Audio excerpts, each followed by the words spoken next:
So what's it been like using the iPhone clone for a few days as a main phone?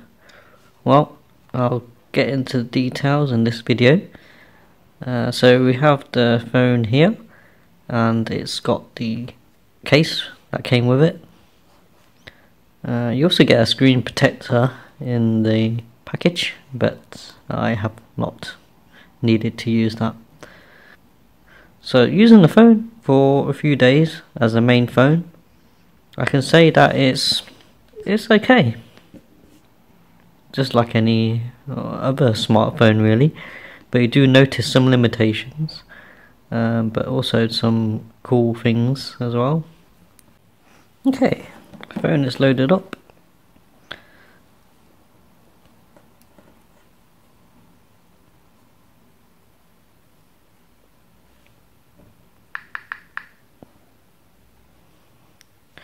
Now, let's go through some things about the phone. The bad things about the phone is that when you first get it, there will be some adverts that pop up as soon as you go online. I have disabled most of these and also installed Malwarebytes just for safety reasons. If you get this phone, I can show you what I did. So you go into Files and App Manager. Now you have all these apps here on the user apps bit.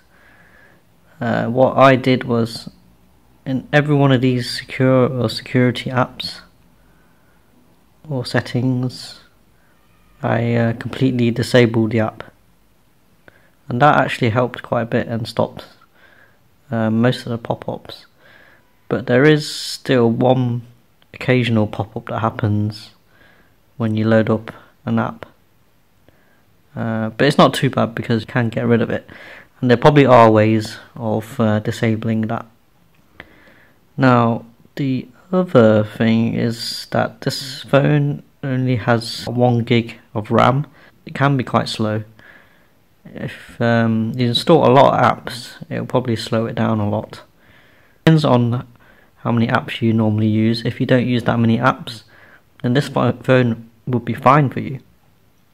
But if you use a lot of different apps that use quite a lot of space, then this phone will probably not be able to cope as being your main phone.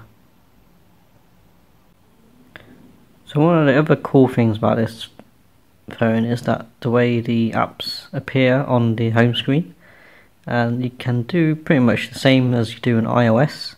You can put them into groups of folders like this one, and you can customize where the apps appear, like on this bottom bit where I've changed the Safari web browser to Google Chrome. The other funny thing is, I don't know if I've said this before, but this iPodcast app is actually YouTube. So when you update YouTube and you wonder where the app is, that is actually the app. The other cool thing about this phone as well, which is really useful, is this button here. But it's very useful because of there not being a home button and back button. This actually serves that purpose, and it's actually very useful. It does as it says. So navigating YouTube using these, like the back button, is really useful. The phone features on here are really good. The sound quality is really good. I've used it a couple of times, so I can't fault that. Also the screen quality is very, very good for this price of phone. It goes pretty bright as well. The other bonus is that this phone is, as I said before, is exactly the same size as the iPhone X, so you can share the accessories like the cases. Yeah, generally it's a very good phone for the price. I would say that as long as you can get over the very little RAM that it's got, and the storage as well, not much storage, and the camera being not that great. If you can get over all these things, or these things are not too important, then yeah, this phone would be perfectly good to use, even for an older generation, because of how easy it is to navigate through the system.